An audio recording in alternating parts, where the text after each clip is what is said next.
Ahora sí, no digáis que no.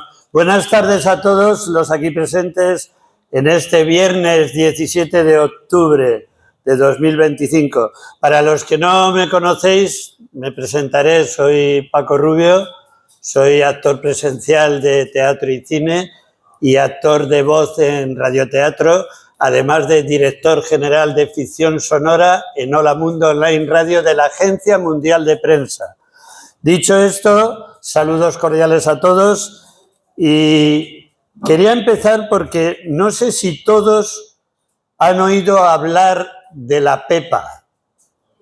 Es que no sé, no hablo de la prima de Damián, no, ni de la tía de Alberto tampoco. A ver si no leíamos. No, veréis, me refiero a aquella famosa Constitución, la primera que se instauró aquel 19 de marzo de 1812 en las Cortes de Cádiz. Fue un documento fundamental en la historia de España e Hispanoamérica, ya que estableció los principios de la soberanía nacional, la separación de poderes y la igualdad de todos los ciudadanos ante la ley. Se aprobó en un momento de gran turbulencia en España durante la Guerra de la Independencia Española contra Napoleón. Para entrar en materia, voy a hablaros un poquito de la misma. Las Cortes de Cádiz, que en aquellos tiempos eran un parlamento provisional, se reunieron en esa ciudad para redactar una Constitución. Una que reflejara los ideales de la Ilustración y la Revolución Francesa. La Constitución de 1812 fue un modelo para otras constituciones en la región y sentó las bases para el desarrollo de la democracia en España. Su influencia se extendió más allá de sus fronteras y tuvo un impacto significativo para la creación de los países de Hispanoamérica una vez independizados, asistiendo diputados de los virreinatos y provincias de Hispanoamérica. Muchos de los líderes independentistas, como Simón Bolívar, se inspiraron en los principios de la Constitución y los aplicaron en sus propios países. Para conocimiento de todos, os diré que dicha Constitución estableció varios principios clave, incluyendo la soberanía nacional, que residía en la nación española y no en el monarca, la separación de poderes entre el legislativo, el ejecutivo y el judicial, la igualdad ante la ley y la defensa de la patria. Todos los ciudadanos son iguales ante la ley sin distinción de nacimiento o fortuna. Y además también de unos principios liberales que se convirtieron en la base de la democracia en España e Hispanoamérica. Algunos de ellos incluyeron la libertad de expresión y la libertad de prensa, los derechos individuales, como la libertad personal y la propiedad, y un gobierno representativo en el que los ciudadanos elegían a sus representantes para que tomaran decisiones en su nombre. A pesar de su importancia, esta Constitución enfrentó desafíos y controversias, como suele ocurrir muchas veces. Algunos de los críticos argumentaron que la Constitución era demasiado radical y que no reflejaba la realidad de la sociedad española. Otros argumentaron que la Constitución no iba lo suficientemente lejos en la protección de los derechos individuales. Total, que como consecuencia de estas discrepancias, la Constitución fue derogada en 1814 por el rey Fernando VII, quien había sido restaurado en el trono después de la derrota de Napoleón. Y os preguntaréis todos, ¿y qué pasó cuando entró Fernando VII? Pues que se estableció un gobierno absolutista en el que se perdieron las libertades y los derechos individuales para España e Hispanoamérica. Aunque fue derogada en 1814, su legado continuó influyendo en la política y la sociedad española durante decenios. Y qué casualidad que llegados a este punto y en estos momentos que vivimos, tres amigos cuyos nombres cito a continuación, Pedro Contreras Belchi, lo tenemos aquí como presidente ejecutivo, José Manuel Bustos Torres, secretario, e Ignacio José Sebastián Rivera, como tesorero, han decidido unirse, movidos por el interés de nuestra historia, lengua y costumbres, porque coinciden en que la cultura hispánica, las normas legales y las tradiciones deben ser conocidas y valoradas por todos, y creen además que nuestra sociedad debe aprender de los errores de las últimas décadas, siendo imparcial y de la forma más científica posible, para impulsar cambios sociales que sean un ejemplo para otros países. Por lo que con este propósito han creado la Asociación Cultural Económico y Social 1812, con el acrónimo de ACES 1812. En honor precisamente de la primera Constitución Liberal Española, una asociación que lleva consigo un proyecto cuya finalidad nos va a explicar a continuación su presidente ejecutivo, Pedro Contreras Belchi. Aquí presente, que os pido un aplauso para él, por favor.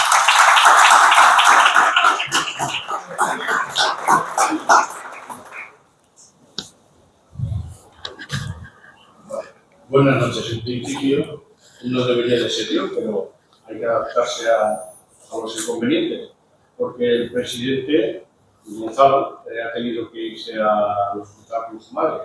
Entonces, claro, pues me ha tocado de manera así rápida estar con vosotros. De lo cual, pues, por un lado lo siento, por otro lado, pues agradezco la presencia de todos y, en fin, que sepamos que esto nace de 3 amigos más 2. Uno que por motivos de servicio no puede estar, porque ya sabemos que cuando te llaman al trabajo, pues a veces es imposibilitarlo. Y a otras veces las necesidades familiares pues son las que nos complican la vida. En fin, nace de estos 5 amigos que por la historia, como muy bien ha explicado Paco Rubio, pues queremos que coincidir con la cultura hispánica, las normas que rigen los comportamientos ciudadanos y nuestras costumbres.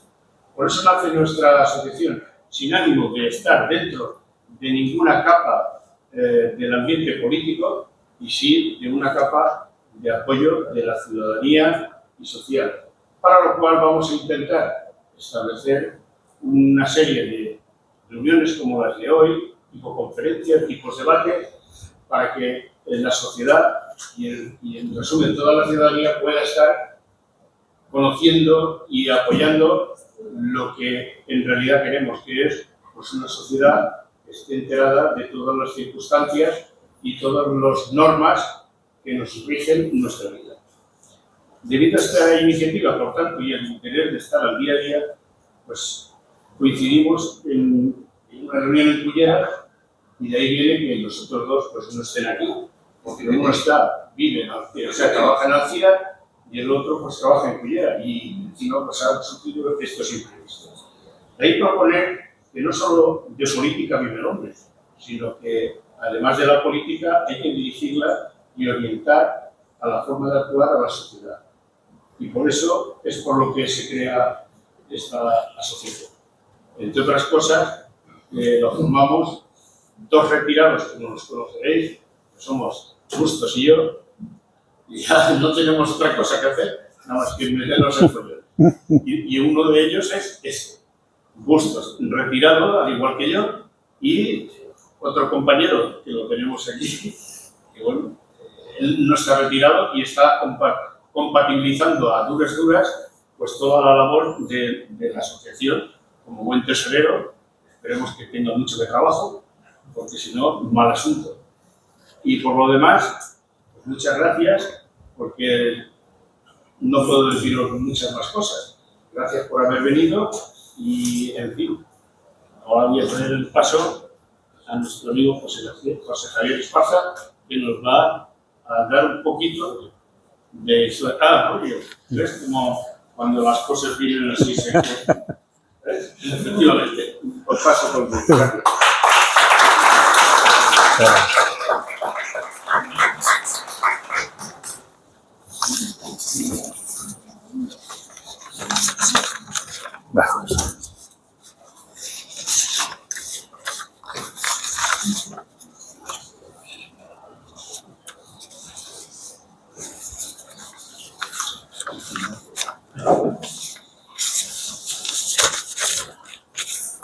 Bueno, un momentito que se me habían revuelto los papeles. No sé si aquí el señor Pedro Contreras, como ha dicho que está retirado, me ha retirado el papel ya y todo. Bueno, a ver, a continuación tenemos el honor de presentar ante vosotros a un gran escritor e historiador, crítico cultural y ensayista español, además de periodista, que lleva años entregado a la tarea de reconstruir la identidad española a partir de su historia. De hecho, son testimonios su exitosa trilogía, que os recomiendo a todos, sobre la Reconquista, vendida por docenas de miles de ejemplares, la Cruzada del Océano sobre el descubrimiento y conquista de América, la historia de la yihad, tal día como hoy, almanaque de la historia de España, tercios, historia, ilustrada de la legendaria infantería española, visigodos, la verdadera historia de la primera España, 35 razones para estar orgulloso de la historia de España, muchos libros escritos y publicados en la esfera de los libros. Estamos hablando de nada más y nada menos que José Javier Esparza Torres, a quien le damos la bienvenida.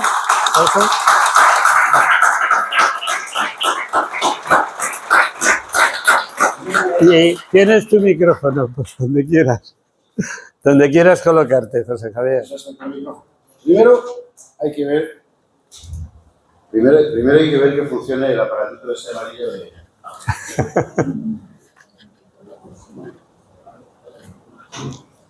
Ahora. Bueno, muchísimas gracias a todos, muy buenas tardes. Gracias por haber venido hoy a hablar a escucharme hablar de 1812. Y lo primero, gracias ante todo a la asociación por haber pensado en mí para abrir este periplo bajo los números de una fecha que para la historia de España es absolutamente fundamental. 1812 es efectivamente la fecha de la primera Constitución moderna, es una fecha capital en la historia moderna de España y es además una fecha extremadamente mitificada por la historiografía moderna de España. Y sobre esto quería decir un par de cosas. La Constitución de 1812, con todo lo importante que es, en realidad estuvo vigente muy poquito tiempo. Pero como toda la historia de la España posterior la escribieron los liberales que la habían hecho, la izquierda de la época, ha pasado al imaginario colectivo como algo absolutamente crucial.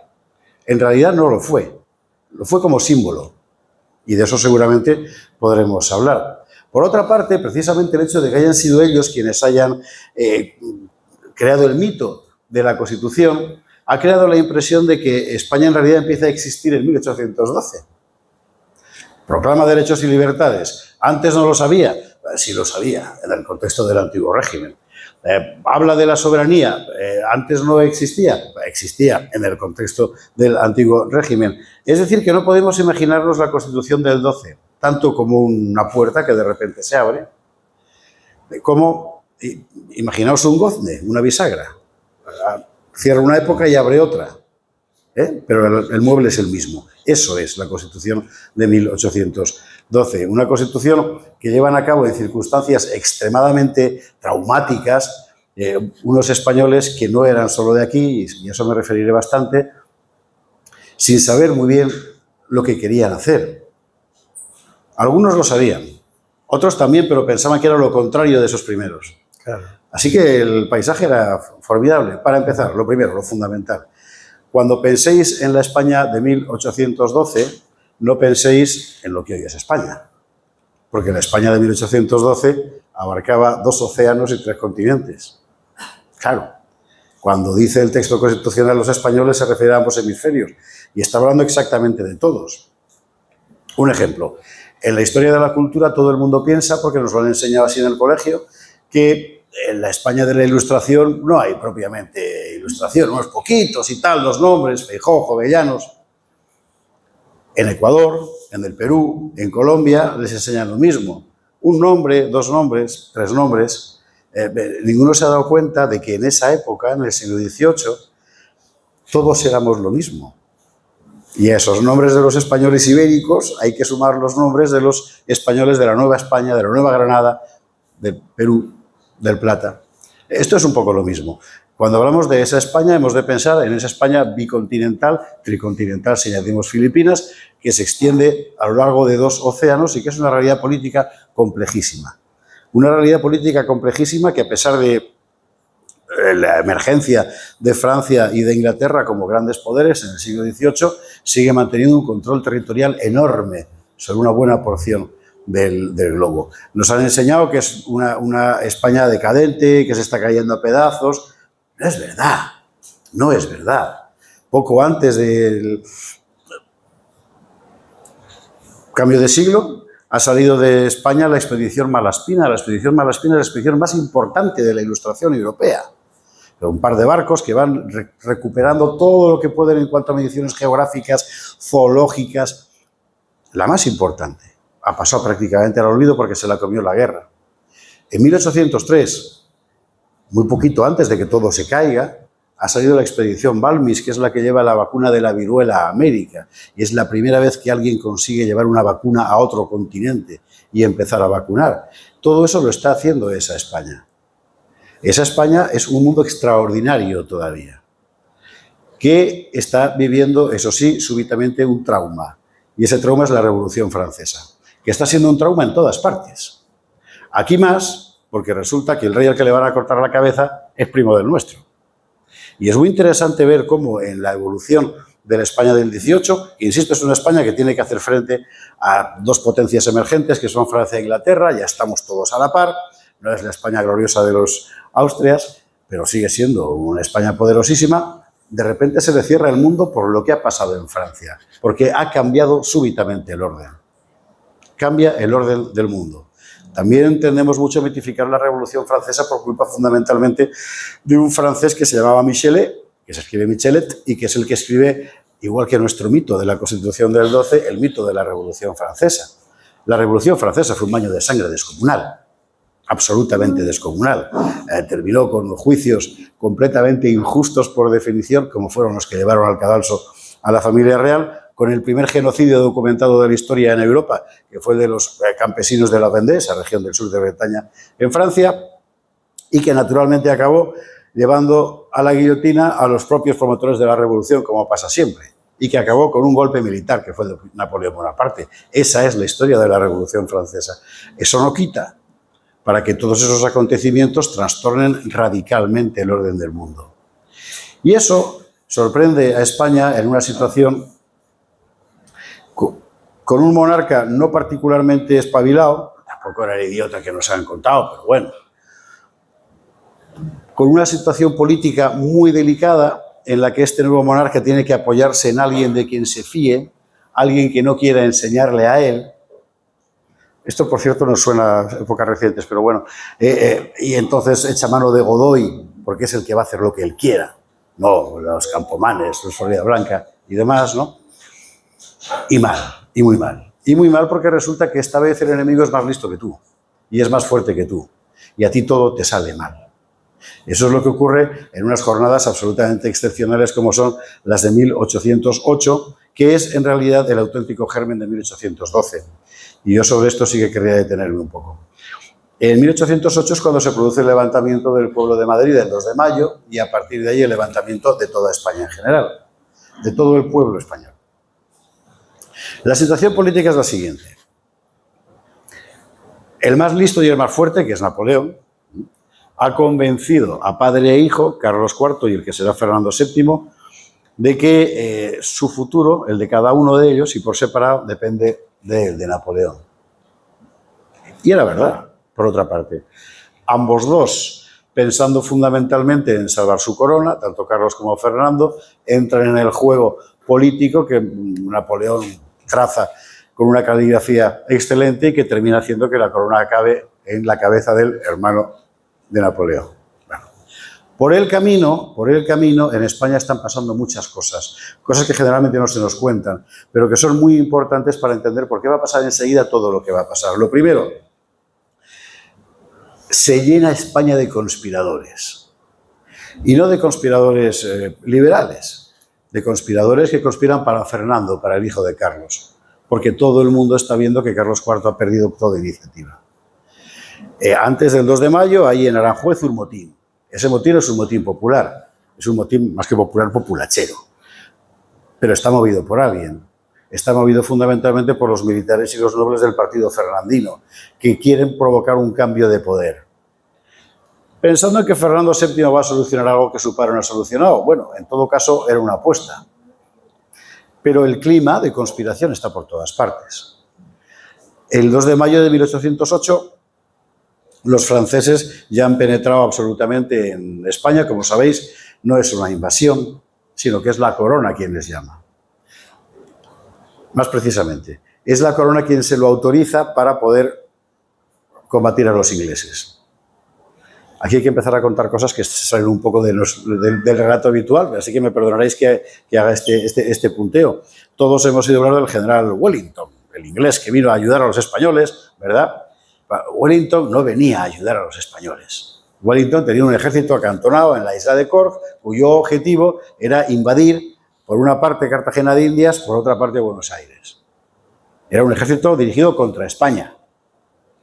De hecho, han intentado 2 veces antes invadir Buenos Aires y ambas 2 veces la resistencia local lo ha frustrado. Ese ejército de los ingleses no viene a ayudarnos.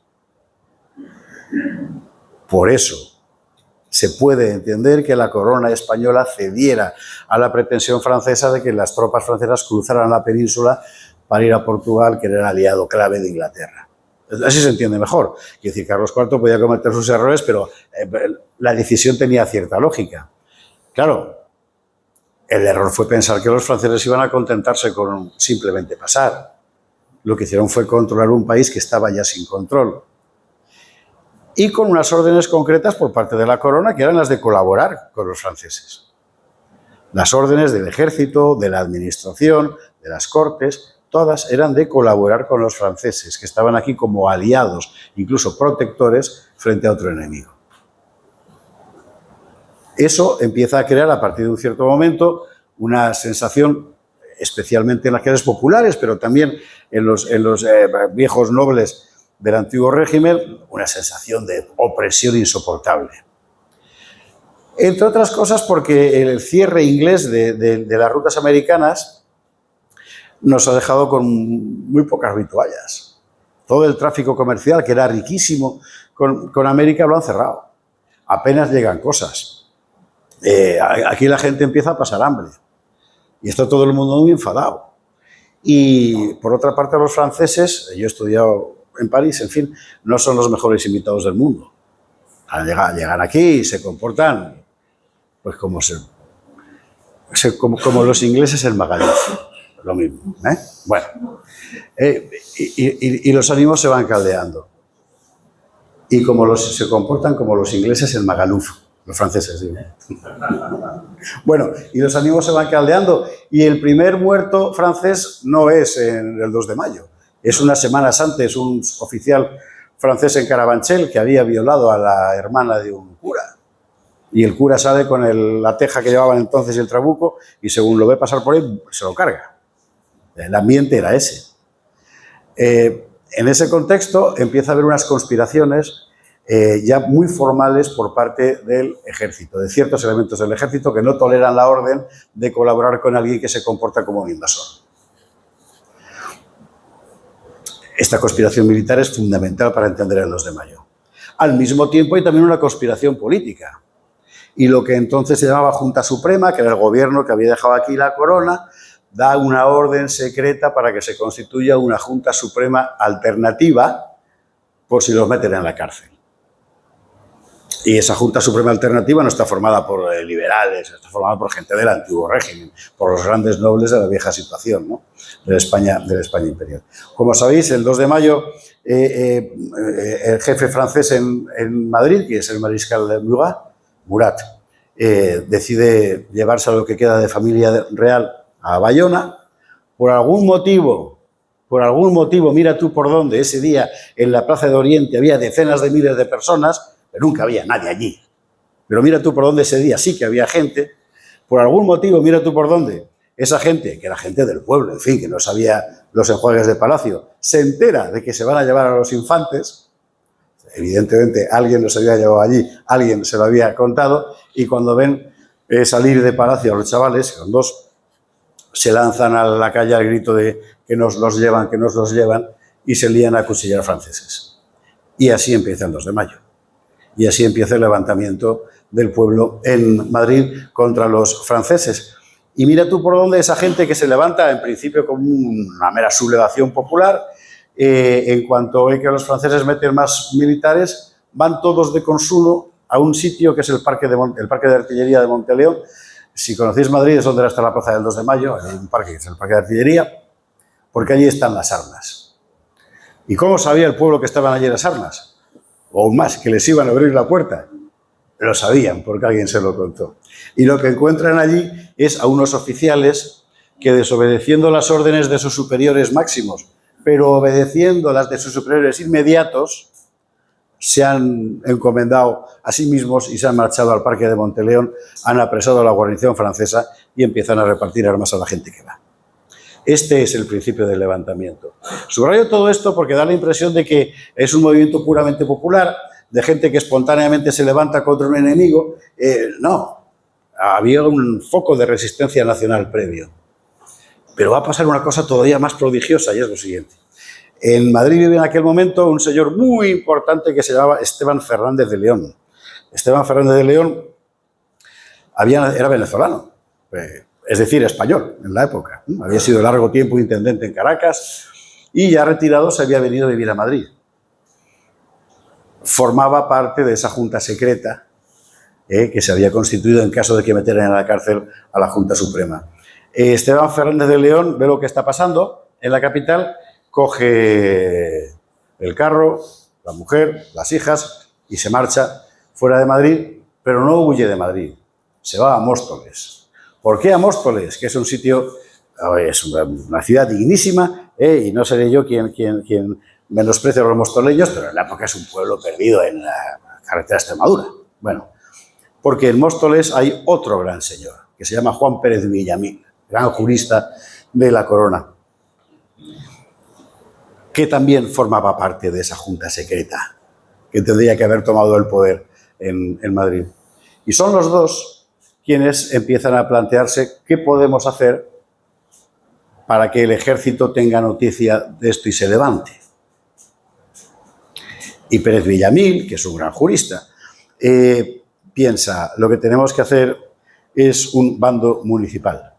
¿Por qué? Esto también es interesantísimo. Porque en la España de aquel momento y desde los tiempos iniciales de la Reconquista, los municipios en España son una fuente de legitimidad directa. Ponen directamente en relación al ciudadano con el rey. Los municipios, desde el principio. Cuando Núñez de Balboa tiene que escaparse de Enciso que le quiere meter en la cárcel, funda un municipio, según toca tierra firme, Santa María de la Antigua. Cuando Hernán Cortés quiere escaparse del virrey que le quiere, funda un municipio, que es Veracruz. Aquí es lo mismo, van a un municipio, para que los alcaldes, que eran dos de Móstoles, lo firmen. Y eso va a tener poder de ley.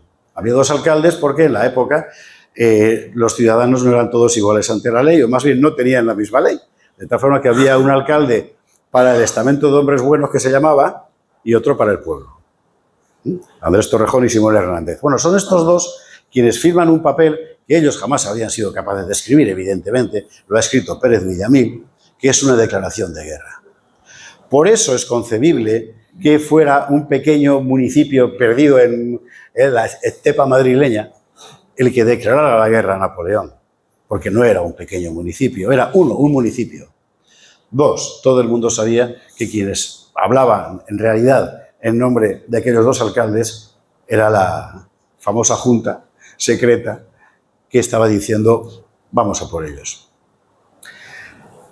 ¿Y cómo llega el bando desde Móstoles hasta el ejército? el grueso del ejército estaba en Extremadura, entonces, cerca de Navalmoral de la Mata. Pues llega porque con Esteban Fernández de León había un tipo al que yo siempre había pensado personalmente que era un mero jinete de postas, de estos que hacían antiguamente los envíos y tal, pero que investigaciones recientes parecen demostrar con bastante claridad que era militar, que se llama Pedro Serrano. Es uno de estos héroes que aparecen en la historia, brillan 2 días y luego desaparecen. ¿Por qué han muerto o por qué no se sabe qué ha sido de ellos? Pedro Serrano es el que, según firman los alcaldes, ese documento que les han tendido Pérez Villamil y Fernández de León, los grandes señores del antiguo régimen, dice: yo lo llevo. Yo lo llevo.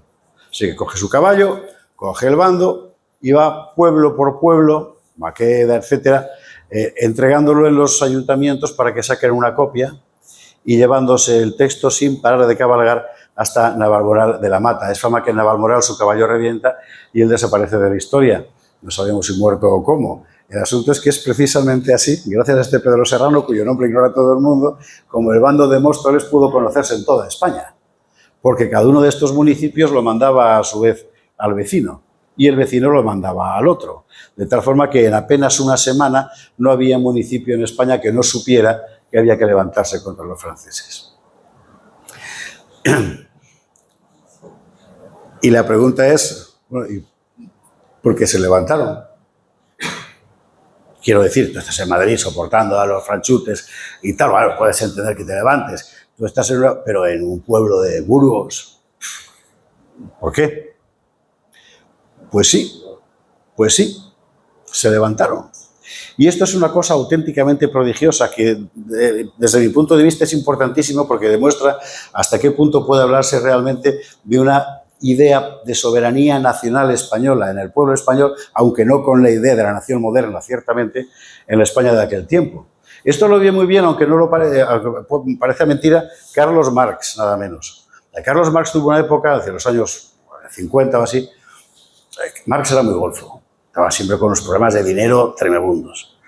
Entonces hubo una época en la que se dedicaba a mandar artículos a Estados Unidos que allí le publicaban, ¿no? Bueno, y están muy francamente buenos. Y en uno de esos artículos, él explica que lo que no había entendido Napoleón de España es que España no era una sociedad como el resto de las sociedades europeas del antiguo régimen. Napoleón pensaba que en España, como en cualquier otro sistema absolutista, cortar la cabeza del rey era suficiente para que todo el orden se desplomara.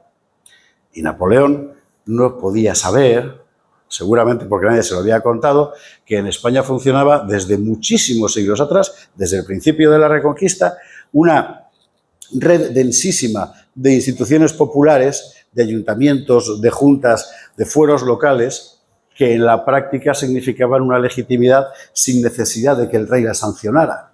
Por eso España, por más que lo pretendieron los Borbones, no era una monarquía absoluta, porque existía todo ese tejido previo que hacía factible que en una ciudad, en Oviedo, por ejemplo, o en Bilbao, se levantara una junta de patricios locales y declarara la guerra a un enemigo exterior. Y eso fue exactamente lo que pasó, de tal forma que en muy poco tiempo toda España se levanta porque sus instituciones previas, preconstitucionales, es verdad, pero ya nacionales, porque es el pueblo sin la corona el que se está levantando, entra en guerra contra el mayor poder de su tiempo. Bueno, todos sabemos que la cosa fue muy bien al principio, Agustina de Aragón, Zaragoza, la puerta del Portillo con el cañón aquel, en Valencia con el Palleter, todo lo que sabemos.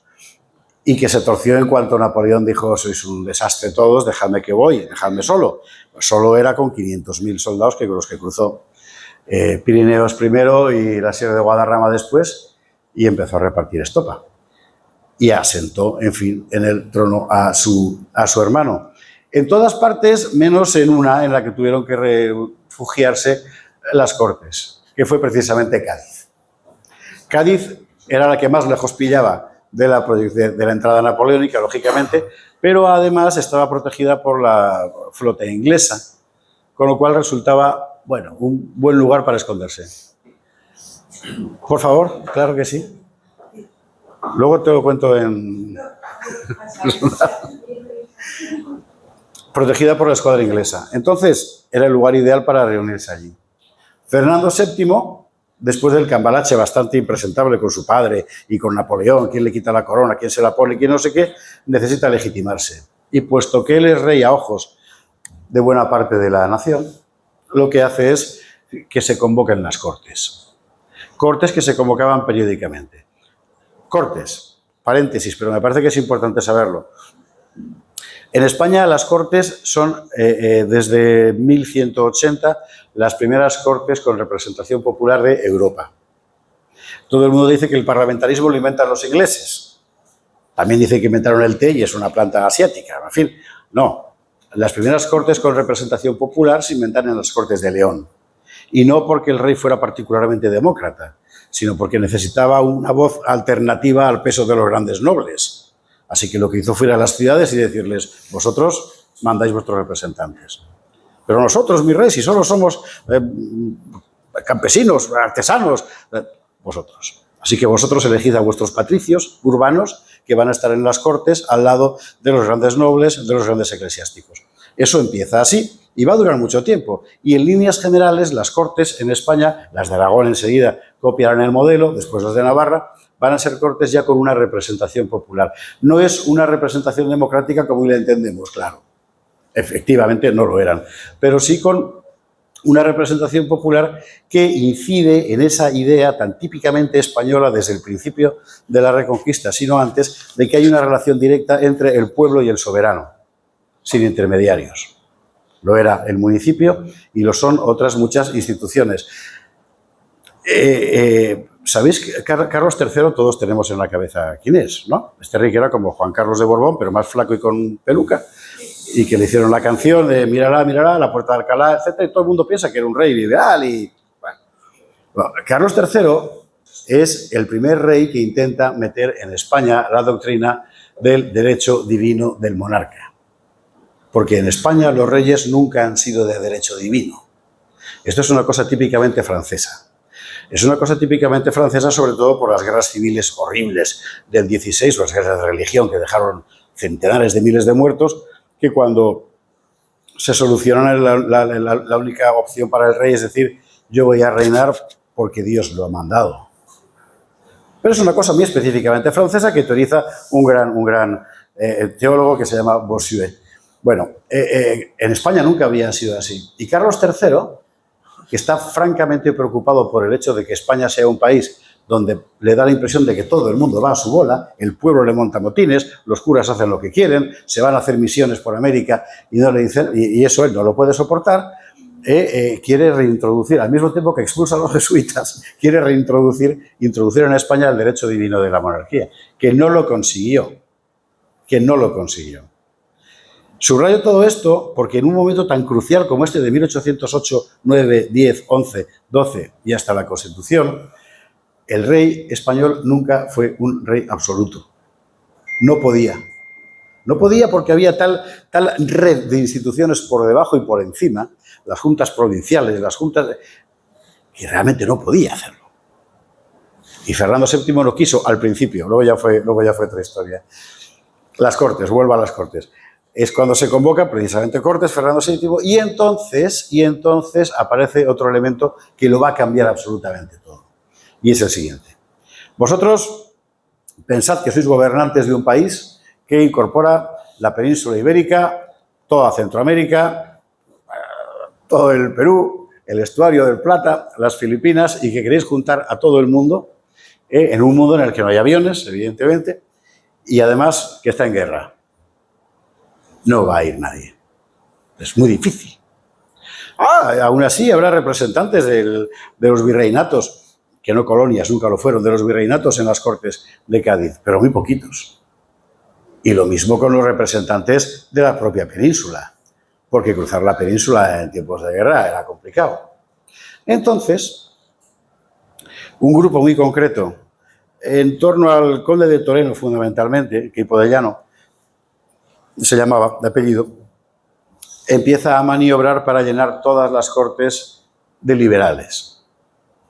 De liberales que querían trasladar aquí el modelo que originalmente se había querido implantar en las constituciones liberales de Estados Unidos, de Francia, de Inglaterra, etcétera, de soberanía popular. Hasta ese momento la soberanía la encarnaba la persona del soberano, en este caso el rey. Con un poder limitado, no queríamos visto, no quiere decir que fuera ilimitado, pero era un poder personal. Lo nuevo es, el soberano no es él, el soberano es la nación. ¿Y qué es la nación? Pues esta es una pregunta con una respuesta complejísima y mucho más en aquella España, porque la idea de la nación es la reunión de los españoles de ambos hemisferios, significa que la nación existe ya, y que está aquí y está allá. ¿Y cómo sabes quiénes son los representantes adecuados? ¿Y cómo los eliges? ¿Y quién? En realidad es una pura declaración ideológica, pero es muy importante. Es muy importante porque, digamos, que menoscaba la capacidad política del rey, por supuesto que es importante, y abre el mapa para un cambio de régimen profundísimo.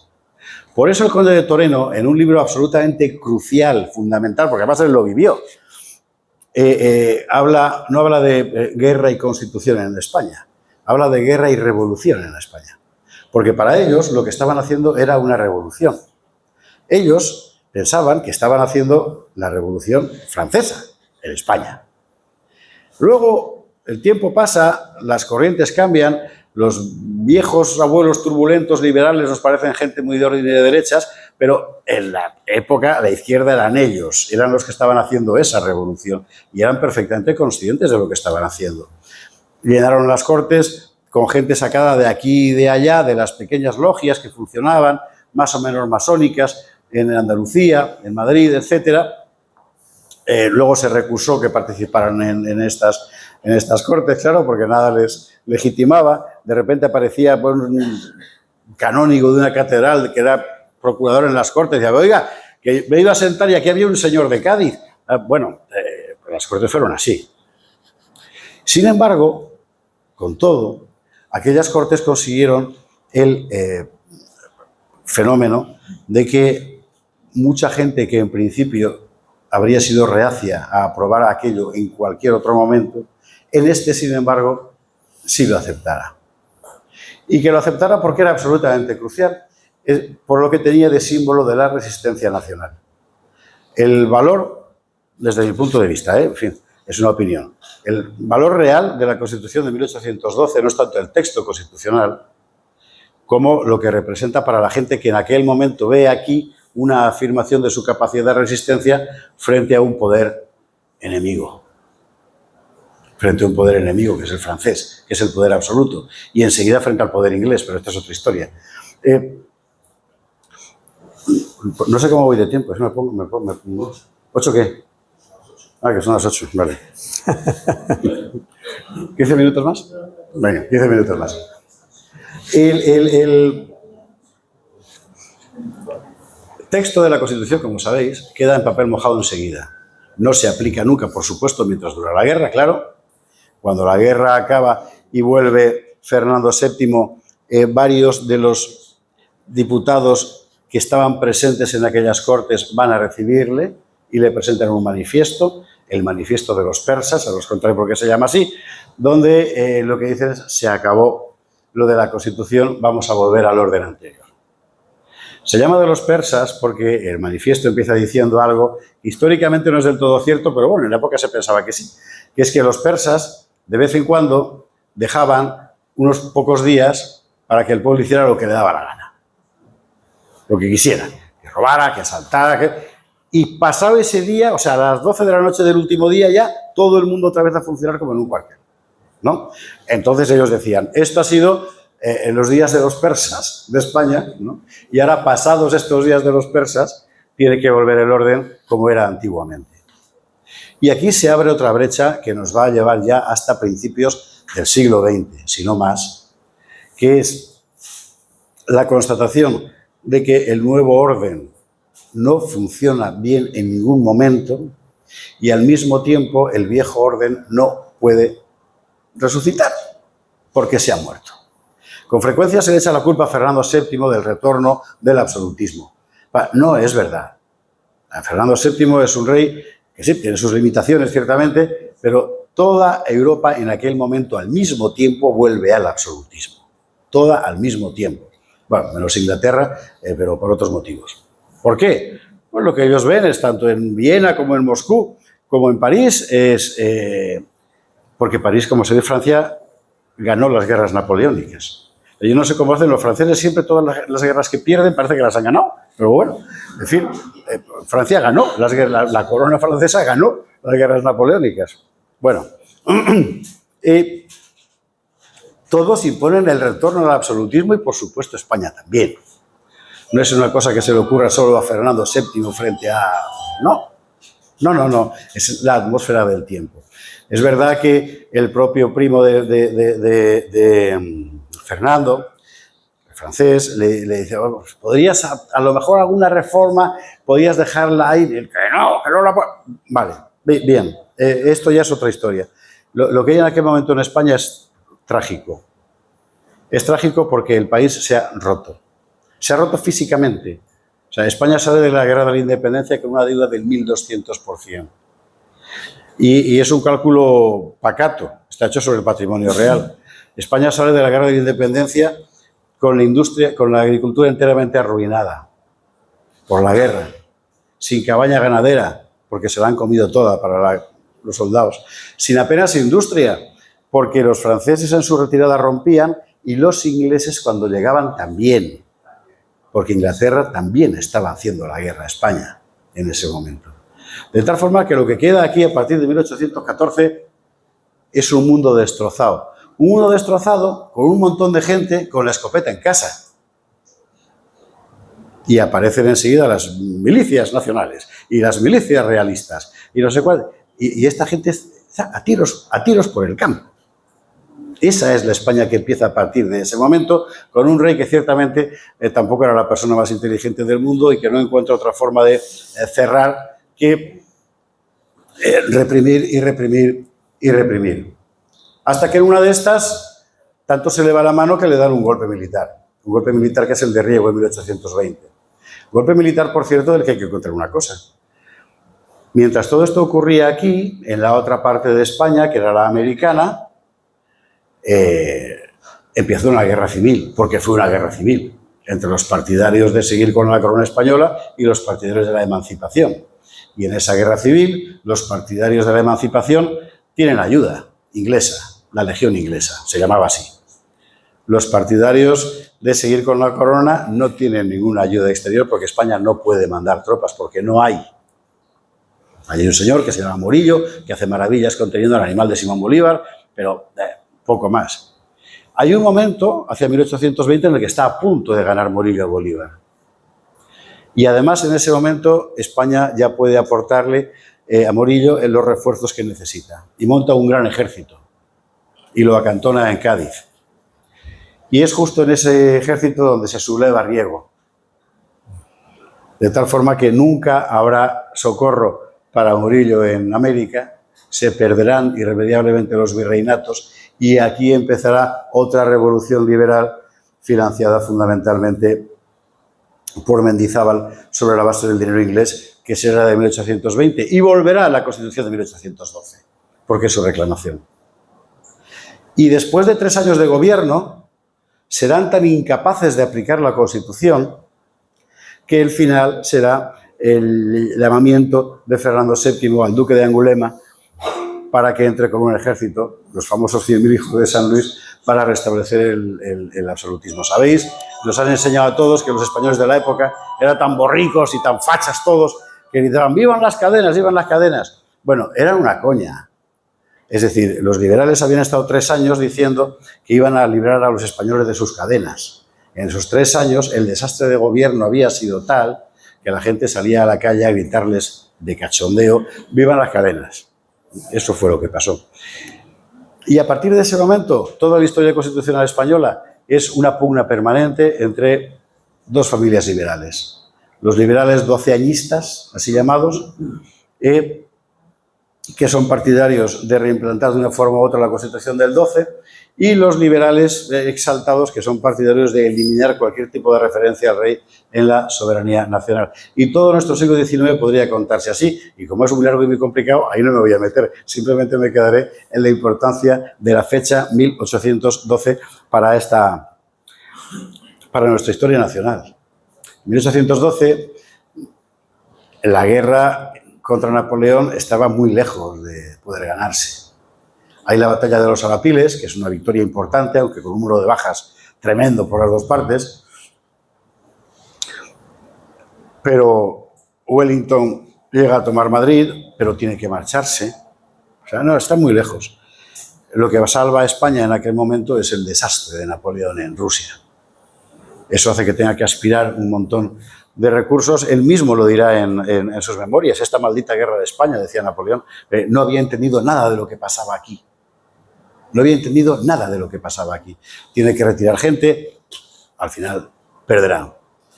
Ese no había entendido nada de lo que pasaba aquí, me parece que es una buena reflexión para terminar. Con frecuencia los españoles, cuando nos cuentan ahora la historia, no entendemos nada de lo que pasa aquí. O sea, a ti te cuentan la Constitución de 1812 con los términos convencionales como los han enseñado a mí, vosotros, imagino. Y realmente es incomprensible. Para poder entenderlo hay que entender todo lo que Napoleón no sabía, ¿no? Primero, que nuestro sentido de la libertad personal y popular viene de muy antiguo, que no es una constitución. Es más importante. Permite hacer una constitución. Que nuestro sentido de las libertades colectivas arranca muy antiguo, con los municipios de la Reconquista. Que nuestro sentido de la limitación del poder de la corona no arranca con la Constitución de 1812, arranca mucho antes, concretamente con la llamada teoría populista del jesuita Suárez, según la cual, al contrario de lo que pensaban los franceses, el rey no es la palabra de Dios en la tierra, sino que es efectivamente un poder que Dios ha puesto ahí, pero porque el pueblo ha querido y por tanto debe darle explicaciones, cosa que también es única. Napoleón no sabía que al fin y al cabo nosotros los españoles tenemos una historia previa muy larga, llena de gente que ha luchado siempre por sus libertades personales y colectivas, por sus libertades concretas, y que por eso somos capaces de hacer una constitución detrás de otra, ¿no? Y digan lo que digan, seguir manteniendo esas libertades. Es posible que hoy eso se haya olvidado, pero aquí estamos precisamente para recordarlo, para recordar que fundamentalmente somos un pueblo de gente libre, un pueblo de gente libre que seguirá siéndolo mientras sepa seguir recordando quiénes somos. Y para eso precisamente ha nacido esta asociación. Gracias mil. Vale, y ahora, gracias mil. Vale. Gracias. Gracias. Muy bien. Muy bien, muy bien. Muy bien.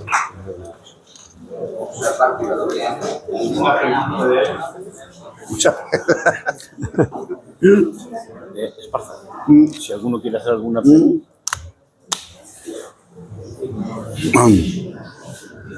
¿Alguno quiere hacer alguna pregunta, alguna aclaración o algo? ¿Algún insulto o lo que? Yo simplemente... Yo creo que... pasas tú. Se lee. No, que me ha gustado mucho de la charla. Gracias. Y preguntar por qué cree que ya hasta la misma izquierda de España, y por supuesto la derecha, ya no la defiende tanto como antes. De hecho, la ven, no se entiende bien lo que significó, porque considera que ya no es una referencia. Me da la sensación que no está siendo ya aquí. Me parece que es una sensación acertada, efectivamente. Para buena parte de la izquierda, que está ya en un momento post-nacional, la Constitución de 1812 no deja de ser un recuerdo molesto, porque es esencialmente una Constitución nacional y, por tanto, patriota. Y hay cierta derecha también que, como a lo que está entregada es a la construcción de un mundo global donde las naciones desaparecen, pues este es un recuerdo un poco molesto. Les gusta más recordar, curiosamente, la Constitución americana, ¿verdad?, que la nuestra. Pero bueno, ellos son así. Por eso es tan importante precisamente recordarla en este nuevo contexto. Hace, no sé, 30 o 40 años, recordar la Constitución de 1812 podía ser, bueno, como se dijo en cierto momento, del ámbito del PP, por ser más concretos, ¿verdad?, que España nacía con esa Constitución. Evidentemente no. Creo que ahora podemos darle la vuelta a ese planteamiento que viene de la tradición liberal del 19 e incorporar precisamente la Constitución de 1812 como un magnífico ejemplo de patriotismo español y que como tal merece ser recordado en su contexto concreto, ¿no?, y real. ¿Alguna pregunta más? ¿Alguien quiere alguna aclaración? Hay menos libertades ahora que entonces.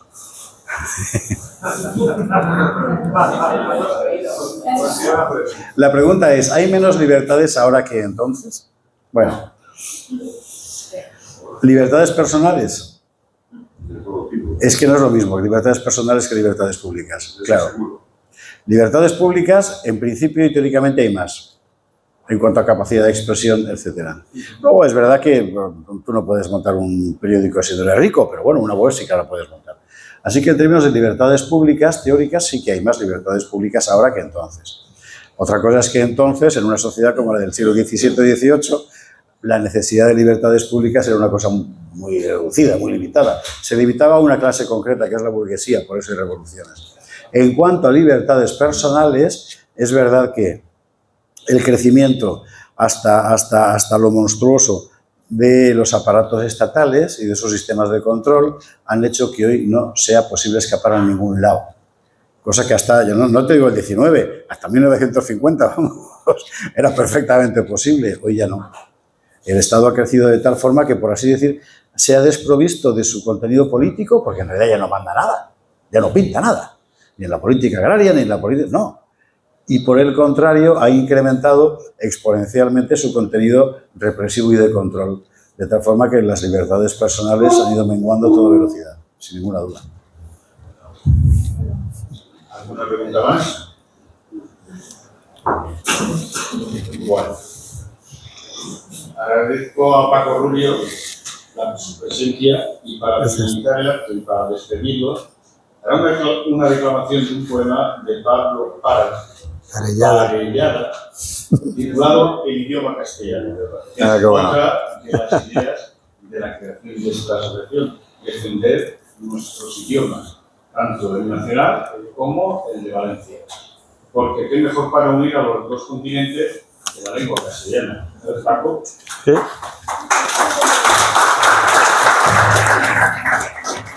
No sé si cogerla.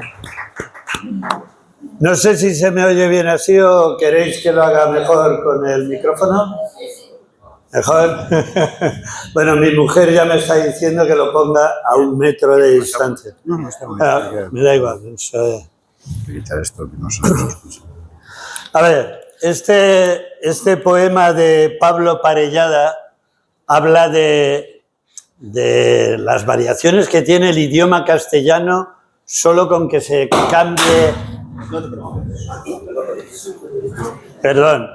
Solo con que se cambie, por ejemplo, de masculino a femenino una palabra o se le ponga un acento, ¿no? Esas variaciones que hay en el idioma castellano, que ahora os vais a dar cuenta de cuántos cambios hay, ¿no?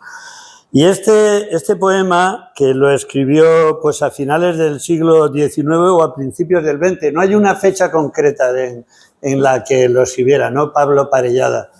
Y yo me lo aprendí hace ya mucho tiempo y bueno, de momento está en la cabeza hasta que se me vaya, ¿no? Y empieza así, ¿no? Dice, señoras, señores, un servidor, Pedro Pérez Pacticola, cual la Academia Española limpia, fija y da esplendor. Pero yo lo hago mejor y no son ganas de hablar, pues les voy a demostrar que es preciso meter mano al idioma castellano donde hay mucho que arreglar. ¿Me quieren decir por qué en tamaño y en esencia hay esa gran diferencia entre un buque y un buque? ¿Por el acento?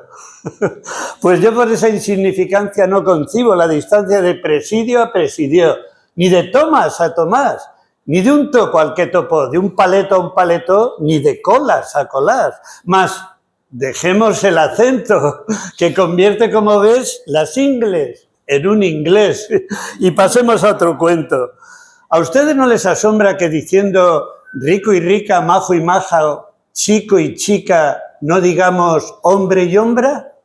Y esa frase tan oída del marido y la mujer, ¿por qué no tiene que ser el marido y la marida? Por eso no encuentro mal si alguno me dice cuala, como decimos Pascuala, femenino de Pascual. El sexo hablar nos obliga a cada cual, como digo, si es hombre, me voy contigo. Si es mujer, me voy contigo. ¿Puede darse en general, al pasar del masculino a su nombre femenino, nada más irracional? La hembra del cazo es caza, la del velo es una vela, la del suelo es una suela y la del plazo una plaza, la del correo, correa, la del mes, mesa, la del pan, pana, la del mus, musa, la del can, cana y la del jaleo, jalea. ¿Por qué llamamos tortero al que elabora una torta y al sastre que ternos corta no le llamamos ternero? Como tampoco imagino, ni el diccionario me explica, por qué al que gorros fabrica no se le llama gorrino. ¿Por qué las Josefas son por pepitas conocidas como si fuesen salidas de las tripas de un melón? ¿Por qué el de Cuenca no es cuenco? Bodoque, el que va de boda, y a los que árboles podan no se les llama podencos. Cometa está mal escrito, y por eso no me peta. ¿Hay en el cielo un cometa que cometa algún delito? Y no habrá quien no conciba que llamarle firmamento al cielo es un esperpento. ¿Quién va a firmar ahí arriba? ¿Es posible que persona alguna acepte el misterio de llamarle monasterio donde no hay ninguna mona? ¿Y no es tremenda gansada en el teatro que sea denominada platea donde no platea nada?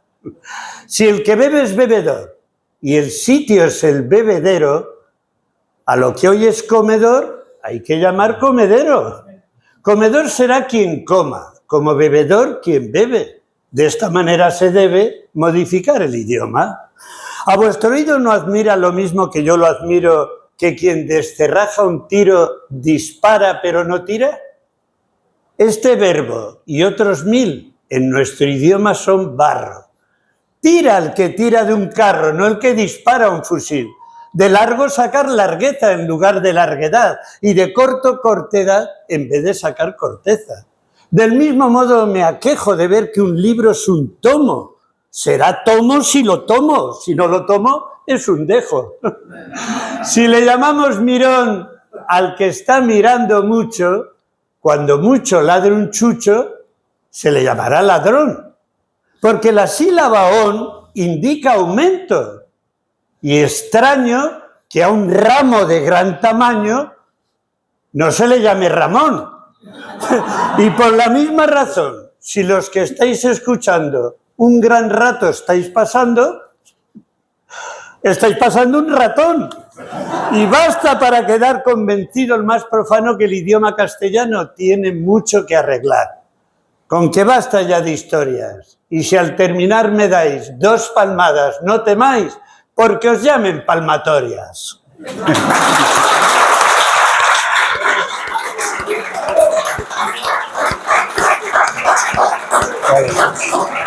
Ahí está todavía.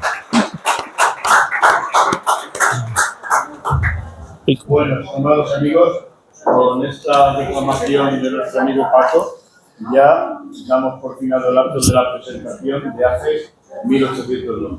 Quedamos a vuestra disposición.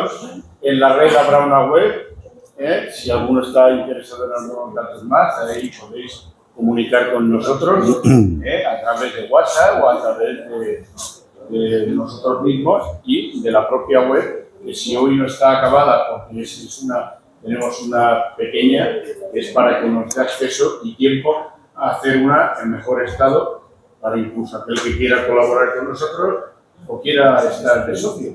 Muchas gracias por vuestra presencia. Los libros. Y los libros. A la salida, si alguno está interesado, ha venido de la editorial con la que La Esfera. Está la editorial es La Esfera. La Esfera, por si alguno está interesado en alguno de los libros que ha editado y los que ha escrito nuestro querido y amigo Rafa. Buenas noches. Muy bien. Gracias, Luis.